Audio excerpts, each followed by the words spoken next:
ಹುಲಿ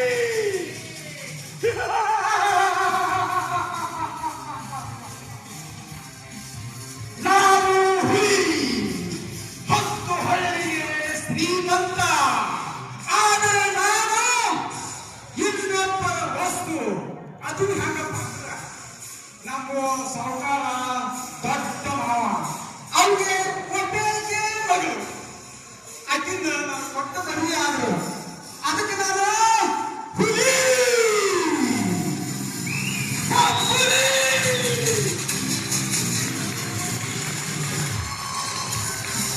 ಆದ್ರೆ ನಾನು ಮನ್ಯಾಗ ಇಲ್ಲಿ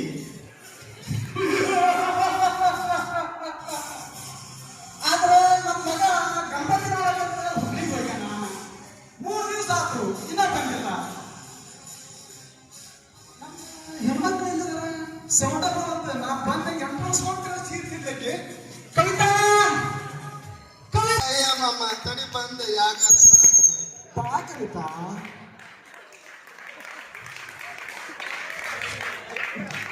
ಮತ್ತೆ ಕರ್ದ ಗಣಪತಿ ಅವ ಬಜಾರ್ದ ಭಾರಿ ಭಾರಿ ಇಟ್ಟಾರ. ನೀನು ಕರ್ಕೊಂಡು ಹೋಗ್ಬೇಕಂದ. ಅದು ಫ್ರೆಂಡ್ಸ್ ಬಿಡ್ಲಿಲ್ಲ. ನನ್ನ ಯಾಕೆ ಕರ್ಕೊಂಡ್ಬೇಕು? ಅಲ್ಲೇ ಯಾಕೆ ನಾನು ಕರ್ಕೊಂಡು ಹೋಗಿದ್ದಿ? ಮೊದಲ ನಿನಗೆ ಹರಿಯಾಡ ಚಟ ಮೇಲೆ ಏನ್ ಮಾಡ್ತಿ? ಇಲ್ಲ ಕವಿತಾ, ನೀನ್ ಮ್ಯಾಗ ನಾ ಭಾಳ ಪ್ರೀತಿ ಇದೀನಿ. ಅದ್ರಾಗ ನಮ್ಮ ಫ್ರೆಂಡ್ಸ್ ಹೋದವ್ರಲ್ಲ, ಶಿವಣ್ಣ, ಸಮೀರ, ಮಂಜು, ಕಾಲಾಟ, ಇವು ಕಥ ಬಿದ್ದು ಬಿಡ್ತಾವೆ. ಹೀಗಾಗಿ ಸ್ವಲ್ಪ ಹಿಂಗೆ ಅದಕ್ಕೆ ಲೇಟ್ ಆಗ್ಬೋದು. ಇಲ್ಲಿ ಬಿಡು ಸಾಕ, ಊಟಕ್ಕೆ ಬಂದಿರಲಿ. ಯಾಕಾಗೌಡ ಸಂಜೆ ಊಟಕ್ಕೆ ಬಂದಿರಲ್ಲ ಯಾಕ? ಊಟಕ್ಕೆ ಬರ್ತಿದ್ದೆ. ಅಲ್ಲಿ ಮಾತ್ರ ಬಾಸು ಮನೆಯಾಗ ಯಾರು ಬರಬಾರ್ದು ಅಂತೇಳಿ ಅದು ಹೋಗ್ಬಿಡು. ಅಂದಾಗ ನೀನೇನು ಹೊರಗೆ ಮಾಡಿದ್ದಲ್ಲ, ಅವ್ರ ಸಮೀರ ಬಾಲಕ ಎಲ್ಲರೂ ನಿಮ್ಮ ಹೆಣ್ಮಕ್ಳು ಏನ್ ಮಾಡ್ಯಾರಿ ಅಂತಂದ್ರೆ ಹೋಗಿ ನಾ ಮಾಡಿದೀನು. ನನ್ನ ಕೈಯಾಗ ಮುಚ್ಚಿಯಲ್ಲ ಗೊತ್ತಾಗತ್ತೀನಿ ನಿನಗ. ಅಯ್ಯ ನೀ ಮಾಡಿದ ಚಿನ್ನ ಸಂಜೆ ಬಿಡಿ ಸಂಘ ಬಂದು ಮಾಡಿದ್ದಯ್ಯ. ಆಕೆ ಕೈಯಾಗ ತಿಂಡಿಯ ನಾಟಕ ರುಚಿ ಅನ್ಸೈತಿ ನಿನಗ. ಎಷ್ಟು ಆದ್ರೂ ಮನಿ ರುಚಿಗಿಂತ ಹೋಟೆಲ್ ರುಚಿ ಭಾಳ ಚಲೋ ಇರ್ತದಲ್ಲ, ಅದಕ್ಕೆ ಕೇಳಿದ್ದಾಳ. ನೋಡ್ರಿ ಹೆಣ ಹಚ್ಚಿ ನಮ್ಮ ಅಪ್ಪ ಬ್ಯಾಡ ಯಪ್ಪ ಇದನ್ನ ಮದುವೆ ಆಗೋದು ಅಂತಂದ. ನೋಡ್ರಿ ನನ್ನ ಕಣ್ಣೆ ಎಷ್ಟು ಬಂದಿದೆ ಗೊತ್ತು, ಭಯಂಕರ ಬಂದಿದ್ರಿ. ಫಸ್ಟ್ ನೋಡ್ರಿ ನನ್ನ ಹಿರೇಮಠ ಆಚರಣೆ ಅವ್ರು ನಾನು ನೋಡಾಕ್ ಬಂದಿದ್ರಿ. ಅವ್ರನ್ನ ನಾವು ಅಲ್ಲಾಡಿದೆ. ಯಾಕಂದ್ರ ಇರ್ಲಿ ಬಿಡು ಆಚರಣ ಭಯಾಗ ಹಲವು ಉಪ್ಪ ಕೊಡ್ಬೇಕಾದ್ರೆ ಅವು ಏನು ಕೊಡೋವು ಅಂತ ಹೇಳಿ ಮತ್ತ ನನ್ನ ನಿಂಗೋಳಿ ಆಚೆ ಬಂದಿದ್ದ ನಾನು ನೋಡಾಕ. ಅವ್ರದ್ದು ನಮ್ದು ಬಗ್ಗೆ ಬಂದಾರಿ. ಎಲ್ಲ ಕೂಡಿ ಆಗತ್ತಂತೇಳಿ ಎಲ್ಲ ನೋಡಿದೀವಿ. ಅವ್ನ 24 ಆತು, ನಂದು 28 ಆತು. ಅದಕ್ಕೆ ಬ್ಯಾಡ ಅಂತೇಳಿ ಹೊರಡೋಣ ಆಚ. ಅಂದ್ರೆ ನೀನು ಎಷ್ಟು ಮಂದಿರ ನೋಡ್ಯಾರ ನಿಂಗೆ? ಏ ಬಾ ನೋಡ್ಯಾರ. ಆದ್ರೆ ಹೊರಗೆ ಮಾತ್ರಿ ಯಾರ ಸಂಬಾಯಿ ಕಸಯ್ಯ ಸರಿಯಾಗ ಒಟ್ಟ ಕೂತಿ ನೋಡು. ನಾನು ಸಾಧನ ಮಾಡೋರೇವ ನಮ್ಮ ಅತ್ತಿ ಮಗನ. ಅವಾಗ ನನ್ನ ಕೊಡ್ಬೇಕಂತ ಮಾಡಿದ್ರ ಸರಿಯಾಗ ಕೂದಲಿಲ್ಲ ಅಂತ ಹೇಳಿ ವಾಲ್ಯ ನಾನ. ಇದ್ರ ಹೆಣ ಐತ್ರಿ. ಇದು ನೋಡ್ರಿ ಇದನ್ನ ಕಟ್ಟೈತಿ ನಮ್ಮ ಮಾಪು ಹೋಗಿ ಹೋಗಿ ಹೆಂಗ ನೋಡ್ರಿ ಮರಿಕಿದು ಇದು ಸ್ಟ್ಯಾಂಡ್ ಐತ್ರಿ. ಅಲ್ಲ ಹೆಂಗಿರಲ್ಲ ಚಿನ್ನ. ಅಲ್ಲ ನಾನು ಹೆಂಗಿರಲ್ಲ ಚಿನ್ನ ಹುಲಿ ಅಂತ ಗಂಡು ಮಗನ ಹೊಂದಿದೆ. ಏನ್ ಹುಲಿ ಅಂತ ಗಾಡಿಗೆ ನನ್ನ ಮದುವೆಗೆ ಬಂದಿದ್ದ. ನಾವು ಕಾಲ ಹಿಂಗ ಮಾಡ್ಕೊಂಡು ಬರ್ತಾನಂತೇಳಿ ವಾಗತ್ ಬಿಟ್ಟೆ. ನಾ ಕಡಿದಿದ್ದ ನೀವು ಅರ್ಧ ಹತ್ತಿ. ಆಯ್ತು ಚಿನ್ನ, ಈಗ ಏನಾಗ ಹೋಗ್ಬಾರ್ದು. ಯಾಕೆ ವಿಚಾರ ಮಾಡಕ್ ಹೋಗ್ಬಿಡ. ಅಂದಾಗ ನಮ್ದು ಹನುಮನಕ್ಕೆ ಹೋಗಿದ್ದೀವಲ್ಲ, ಹೋಗಿದ್ದೀವಲ್ಲಿ ಅಂತ ಎಡಕಲು ಕೂತಿದ್ ಮ್ಯಾಗ ಅಲ್ಲೇ ಖಾಲಿ ಕಂಡಿದ್ದೀವಲ್ಲ. ಏನ್ ಬಿಡ್ರಿ ಆಟ ನೆನಪೈತಿ. ಅವತ್ತ ಅಲ್ಲೇ ಒಂದು ಯೂನಿವರ್ಸಿಟಿ ನಡೆದಿತ್ತು. ಸಮೀರ್ ಡೈರೆಕ್ಟರ್ ಹಿಂಗೆ ಮಾಡಕತ್ತಿದ್ರಲ್ಲಿ. ಹೌದ್ರಿ ಗೌಡ ನೋಡಿದಿಲ್ಲ? ಸಮೀರ್ ಅದಾರಲ್ಲ, ಅವಾಗ ಸಾಂಗ್ ಇರ್ತಲ್ಲ, ಸಾಂಗ್ ಸಮೀರ್ ಅದಾರಲ್ಲ ಫೋಟೋ ತೆಗಿಯಕತ್ತಿದ್ರು. ನನ್ನ ನೋಡಕತ್ತಿದ್ದ. ಅವಾಗ ನನ್ನ ಆಚೆಗೆ ಬಂದು ಹಾಕೊಂಡಿಲ್ಲ. ಅದು ಸಾಂಗ್ ಯಾವ್ದು? ಆದ್ರ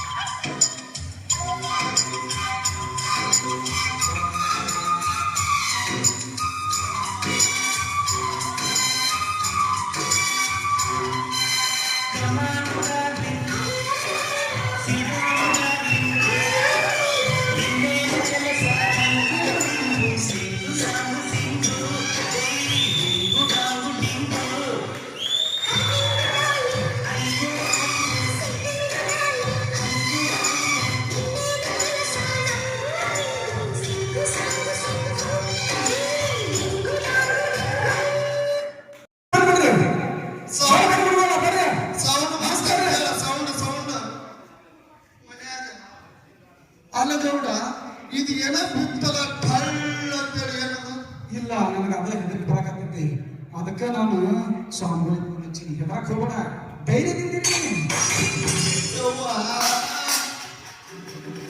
ಗೌಡ ನನ್ನ ಕಡೆ ಹೋಗಕತ್ತೈತಿ ನನಗೆ ಕರ್ಕೊಂಡು ಆಗೋದಿಲ್ಲ ಏನ ಇಲ್ಲ ಗೌಡ ಈ ಮನೆ ಬಿಟ್ಟು ಹೋಗುಣ ಬಾ ಹೆದರ್ಬೇಡ ಭಕ್ತರಿಗೆ ಭಕ್ತರಿಗೆ ಹೆದರಕ್ ಹೋಗಬೇಡ ಭಕ್ತರ ಕರ್ಕೋ ಅಯ್ಯ ಬಂದು ನೋಡ ಬಂದ್ರು ಅಪ್ಪಾರ ಬಂದ್ರು ಅಪ್ಪಾರ ನಮಸ್ಕಾರ ಅಪ್ಪರ ನಮಸ್ಕಾರ ಅಪ್ಪರ ನಮಸ್ಕಾರ ಯಪ್ಪ ನಮಸ್ಕಾರ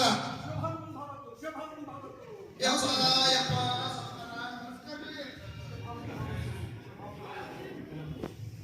ಯಪ್ಪ ಇಲ್ಲೇನೋ ಇದೆ ಇಲ್ಲಿ ಸಮಸ್ಯೆ ಇದೆ ನಿಮಗೆ ಒಳಗಿದೆ ಇಲ್ಲೇನೋ ಸಮಸ್ಯೆ ಇದೆ ನಿಮ್ಮಲ್ಲಿ ಏನೋ ಸಮಸ್ಯೆ ಇದೆ ಯಜಮಾನ ಇಲ್ಲೇನು ಸಮಸ್ಯೆ ಇದೆ ಹೇಳು ಇಲ್ಲ ಇಲ್ಲೇನೋ ಸಮಸ್ಯೆ ಇದ್ದಾಗ ಎಲ್ಲ ಚಲೋ ಐತಿ ಏನೂ ಇಲ್ಲ ಎಲ್ಲ ಬರಬರಿ ಇದೆ ಅಪ್ಪಾಜಿ ಇಲ್ಲ ಇಲ್ಲ ಇಲ್ಲೊಂದು ದೊಡ್ಡ ಸಮಸ್ಯೆ ಐತಿ ಒಂದು ಆತ್ಮ ಇಲ್ಲಿ ಜೊತೆಯಾಡಕತ್ತೈತಿ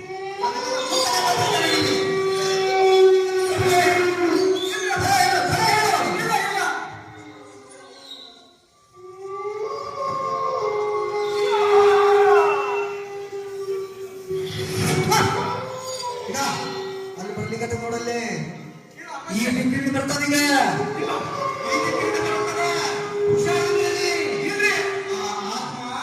ನಿಮ್ಮ ಜೀವ ಯಾಕಂತಂದ್ರ ನಿಮ್ಮನ್ನ ನೋಡಿ ಕದಲಿಕ್ಕೆ ತಗೋದು ಹೇಳ್ರಿ ಇಲ್ಲ ಅಂದಂಗ ನೀವು ಹೇಳ್ದಂಗ ನಮ್ಮ ಮಗಗೆ ಮದುವೆ ಮಾಡಿದ್ದೀವಿ ಒಂದ್ ಸ್ವಲ್ಪ ಅಲ್ಲಿ ಹಾಕಿ ಒಂದ್ ಸ್ವಲ್ಪ ತಿಂದಿರು ಹಾಕಿ ಹಂಗ ಅತ್ತೆ ಸಸಿ ಜಗತ್ತವ್ರಿ ಇದಕ್ಕಂತೂ ಗೊತ್ತಿಲ್ಲ ಮುದುಕೂ ಮಾಲಿ ಬಂದು ಬಂದು 4 ದಿವಸ ಮನೆಯಾಗಿತ್ತು ನಾವಿಬ್ರು ಗಣಪತಿ ಒಳಗಂತ ಹೋಗಿದ್ವಿ ನಾವೇನು ಮಾಡಿದ್ವಿ ನಾ ರೊಟ್ಟಿ ಮಾಡಿ ಬಿಸಿ ನೋಡಿ ನನಗೆ ತಗೋ ರೊಟ್ಟಿ ಇಟ್ಟ ಅದಕ್ಕೆ ಯಾರು ಬೈದೀನಿ ಹೋಗಿ ಪುಸ್ತಕ ನಾ ಏನು ಮಾಡಿ ಹೋಗಿ ಬಂದಾಕಿ ಇಲ್ಲೇ ಊರು ಹಾಕೊಂಡಿದ್ದಾರೆ ಎಲ್ಲ ನಮ್ಗೆ ಸಮಸ್ಯೆ ತಿಳಿಯಾಕತ್ತೈತಿ ನನಗೆ ಅಂದ ಮೇಲೆ ಆತ್ಮ ಇಲ್ಲೇ ತಿರುಗಾಡಕತ್ತಿರ್ತಾರ ಅಪ್ಪನ ಜೀವ ತಗೊಂಡ ಹೋಗೋದದ ಅದ್ರ ಸಂಬಂಧ ಆ ಜೀವಕ್ಕ ಮುಕ್ತಿ ಕೊಡ್ಸಕ್ ಬಂದಿನ ಇಲ್ಲಿ ಮುಕ್ತಿ ಕೊಡ್ಸಿರಪ್ಪ ಮುಕ್ತಿ ಕೊಡ್ಸಿ ಹೋಗ್ತೀನಿ ನಾನು ಏನು ಕಾಳಜಿ ಮಾಡ್ಬೇಡ ಏನು ಕಾಳಜಿ ಮಾಡ್ಬೇಡ ಆಯ್ತು ಶಂಕರ ಬನ್ನಿ ಈಗ ಇಲ್ಲಿಡ್ರಿ ಅದನ್ನ ಗೌಡ ಕಿಡನಿಗೆ ಹೆದರಬೇಡ್ರಿ ಹಚ್ರಲ್ಲೇ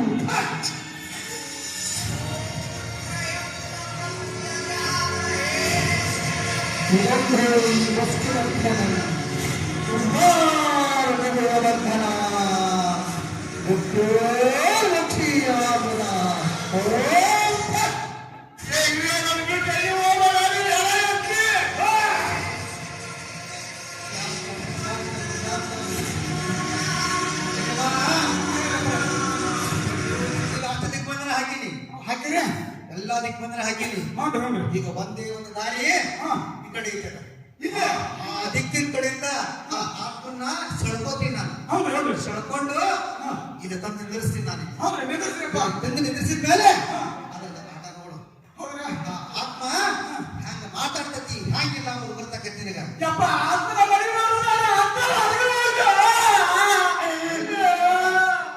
ಇದ್ದಾನ ಯಪ್ಪ ಯಪ್ಪ ಇನ್ನು 5,000 ಜಾಸ್ತಿ ಇದ್ವು ಆದ್ರೆ ಯಾರು ನಿನ್ನ ಮಗ ನಮ್ಮ ಮಗ ಹುಬ್ಳಿಗೆ ಗಣಪತಿ ನೋಡಕ್ಕಂತ ಹೊರಟ್ರಿ ಫೋಟೋ ಐತೆ ಫೋಟೋ ಐತ್ರಿ ಒಂದು ಫೋಟೋ ತೋರಿಸಿ ಯಪ್ಪ ನಮ್ಮನ್ನ ಅಡಿಯಲ್ಲಿ ತೋರಿಸ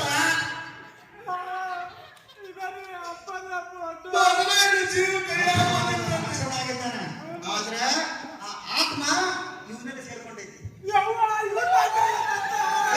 ಬರೀ ಬಹಳ ವಂಚನೆ ಮಾಡಿದ್ರೆ ನೀವೆಲ್ಲರೂ ಕೂಡಿ ಅದಕ್ಕ ಆತ್ಮಕ್ಕ ಶಕ್ತಿ ಇದೆ.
ಹೇಳ್ತೀನಿ, ಎಲ್ಲರೂ ನನ್ನಕ್ಕಾಗಿ ಸಾಧ್ಯಲ್ಲ.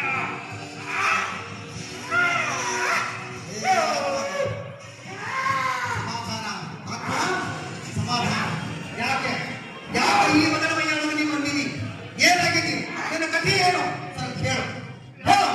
ನನ್ನ ನೋಡಿನಲ್ಲಿರುವ ಈ ದುಃಖವನ್ನ ಯಾರ ಮುಂದೆ ಹೇಳಿ? ನನಗೆ ಎರಡು ದಾರಿಗಳಿವೆ.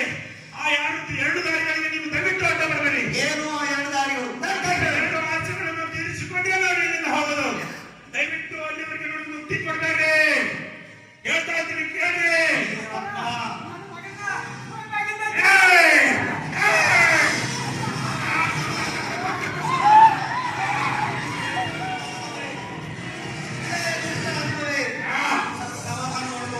ಸಮಾಧಾನದಿಂದ ಏನಾಗಿದೆ ಹೇಳು. ನಿನ್ನೆಲ್ಲ ಮುಕ್ತಿ ಮಾಡ್ತೀನಿ ನಾನು ನಿನ್ನ. ಅದಕ್ಕ ನಿನ್ಗೆ ಏನ್ ಕಥೆ ಅದ ನಮ್ಗೆಲ್ಲ ಮುಂದೆ ಹೇಳು. ಸ್ವಾಮಿಗಳೇ, ಈ ನನ್ನ ಕಣ್ಣೀರ ಕಥೆಯನ್ನು ನಿಮ್ಮ ಮುಂದೆ ಹೇಳ್ತೀನಿ, ಕೇಳಿ. ನಾನು ಒಬ್ಬ ಬಡ ರೈತನ ಮಗಳು. ನಾನು ಎಷ್ಟೋ ವರ್ಷಗಳಿಂದ ನಮ್ಮಪ್ಪ ನನ್ನ ಮೇಲೆ ಒಂದು ಕನಸಿಟ್ಟುಕೊಂಡಿದ್ದ. ಹೆಚ್ಚಿಗೆ ಓದಿಸಿ ನನ್ನ MBBS ಮಾಡಿಸಿ ಡಾಕ್ಟರ್ ಮಾಡಬೇಕು ಅನ್ನೋ ಕನಸಿಟ್ಟುಕೊಂಡಿದ್ದ. ಆದರೆ ಬಡತನವನ್ನು ಈ ಬಿಡುಗು ನನಗಂಟಿತ್ತು.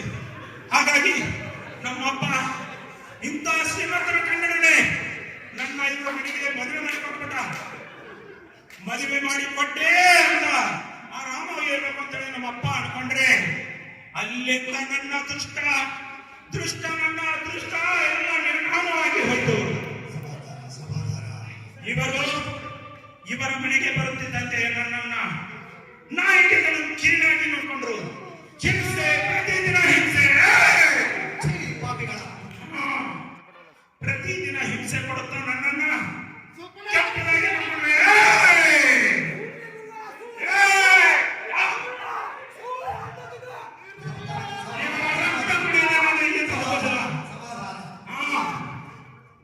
ಅಲ್ಲಿಂದ ನನ್ನ ದುರಾದೃಷ್ಟ ಪ್ರಾರಂಭವಾಯಿತು. ನಮ್ಮಪ್ಪ ಪ್ರತಿ ಆಸೆಯನ್ನು ತನ್ನ ಇರುವ ಆಸ್ತಿಯನ್ನೆಲ್ಲ ಮಾರಿ, ಇಡಬ ಬಡ ರೈತ ನಮ್ಮಪ್ಪ, ಅಂತದ್ರಲ್ಲಿ ಎಲ್ಲ ಆಸ್ತಿಯನ್ನು ಮಾರಿ ಇಂಥವರಿಗೆ ವರದಕ್ಷಿಣೆಯಾಗಿ ಕೊಟ್ಟ. ಆದರೂ ಈ ದನದಾಹಿಗಳಿಗೆ ಇವರ ದನ ಪಿಶಾಚಿತ್ವ ಯಾವತ್ತೂ ಕಡಿಮೆ. ಮತ್ತೆ ದುಡ್ಡು ಬೇಕು ಅಂತ ನನ್ನ ದಿನ ಸತಾಯಿಸ್ತಾ ಇದ್ರು. ಹೆಚ್ಚು ಕಡಿಮೆ ನಾನು ತುಂಬು ಗರ್ಭಿಣಿಯಾಗಿದ್ದ ನನ್ನನ್ನು ಇದೇ ಫ್ಯಾನಿಗೆ ನೇತು ಹಾಕಿ ನನ್ನನ್ನು ಕೊಲೆ ಮಾಡಿಬಿಟ್ಟರು.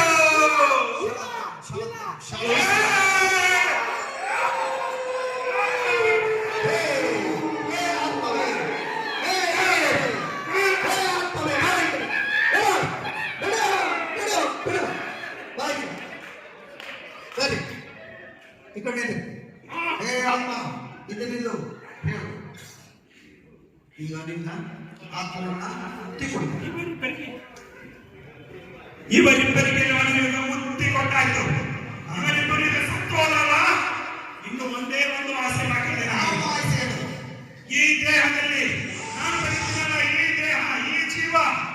ಈ ಜೀವವನ್ನು ನಾನು ಇಲ್ಲಿಂದ ತೆಗೆದುಕೊಂಡು ಹೋಗಲಾರೆ.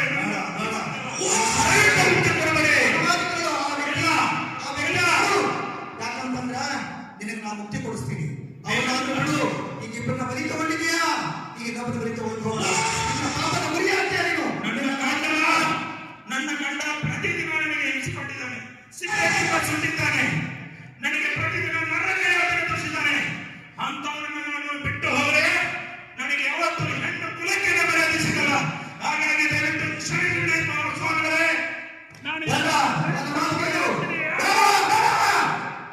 ಅಯ್ಯೋ, ದ್ರೌಪದಿಗೆ ಈ ರೀತಿಯಾಗಿ ವರದಕ್ಷಿಣೆ ಬಿಟ್ಟಿರಲ್ಲ. ಈ ರೀತಿಯಾಗಿ ನಾವು ಪ್ರಶ್ನೆಗಳಿಗೆ ದಯವಿಟ್ಟು ಯಾರು ವರದಕ್ಷಿಣೆ ತಗೊಂಡು ಮಾಡ್ಕೋಬೇಡ್ರಿ. ತುಂಬ ಧನ್ಯವಾದ.